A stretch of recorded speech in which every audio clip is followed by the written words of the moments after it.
Hi, everyone. We have made it to week 10. We are near the end. Keep going. If you have turned in your thesis statement and your research question, I've given you some feedback and some ideas to consider, particularly in the area of the key ideas. And that's super important as we go into this week.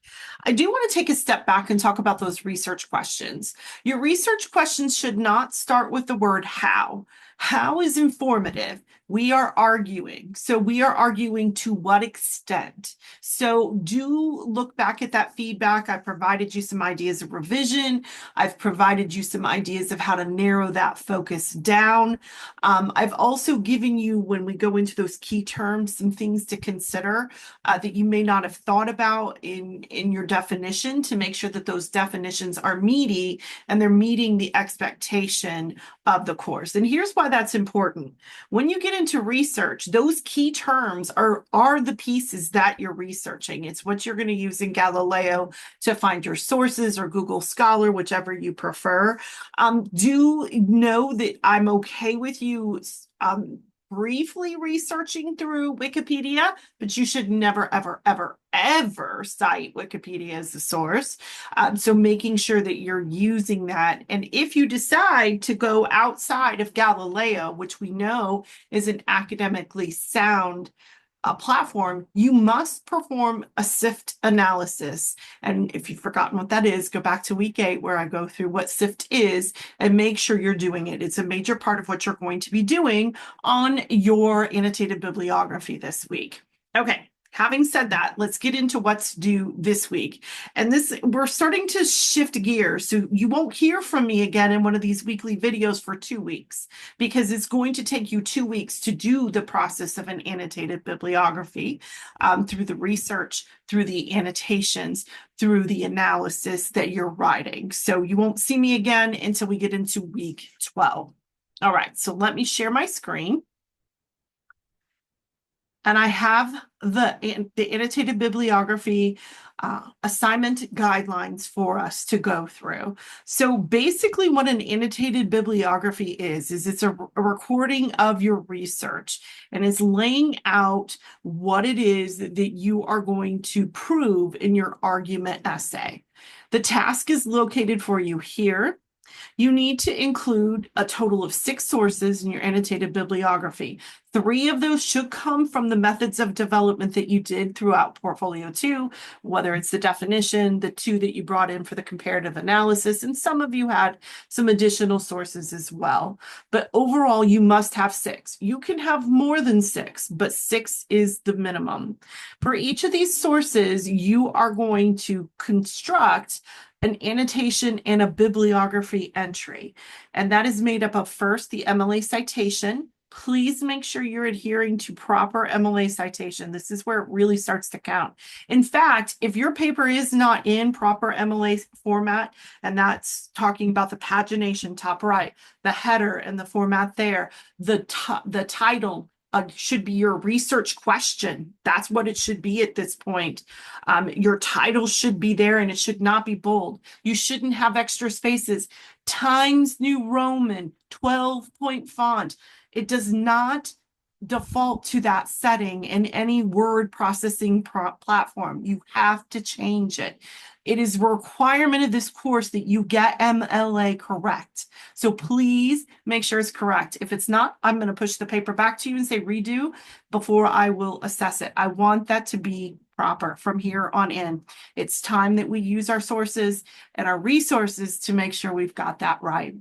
So after our MLA citation, you want to make sure that you're providing an objective summary. This is different than a rhetorical précis. That's what we did in Portfolio 1. Now you are summarizing it briefly in 4 to 5 sentences, the main points that are going to be a part of your research. Then you want to provide a source defense, justify why the source is credible. Think SIFT here.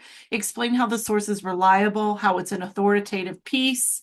And then also the next part would be the usefulness. How is this going to help you answer your research question, which is the title of your annotated bibliography?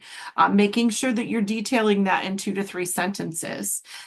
Also, make sure that you're following proper format for your annotated bibliography. It's required that it be in alphabetical order. So making sure that that is done is super important. So I've got the criteria for success here for you. You need to have a total of 6 sources. You need to have an objective summary for each source that's 4 to 5 sentences. You need to justify its credibility in 2 to 3 sentences. And you need to explain how the source will help you answer your research question. MLA is required. And as I said, I'm going to push this back to you if it is not correct. So the first thing I want to do is I want to show you what this entry looks like. So you can see I've got one here for you. I've got my citation. And do you see this hanging indent? I'm going to actually do this as double space Times New Roman, just so you can see what this should look like completely. Go down to Times New Roman, 12-point font. And I'm going to also show you what this looks like overall in just a second. So I've got a double space. This is what your citation should look for. Do you see this extra space here? That is not correct. That is something that all word processing programs do automatically. They think it makes it look better, so they put it in. But it sets you up for failure. So I'm going to specifically take that extra space out so that it looks just like this. And if you notice, each of these parts are underneath here, so that this is our left justified, this is hanging, and everything under this citation is also hanging. When I go to my next citation, it will be left justified. So this is what it's going to look like on your paper, and then your next source will follow that. Remember, it's alphabetical. So if my next source starts with an A, it will not follow this one. It will have to go before it. All right, I'm going to put that back for spacing issues. And then what I want to do is I want to click on this link here for you.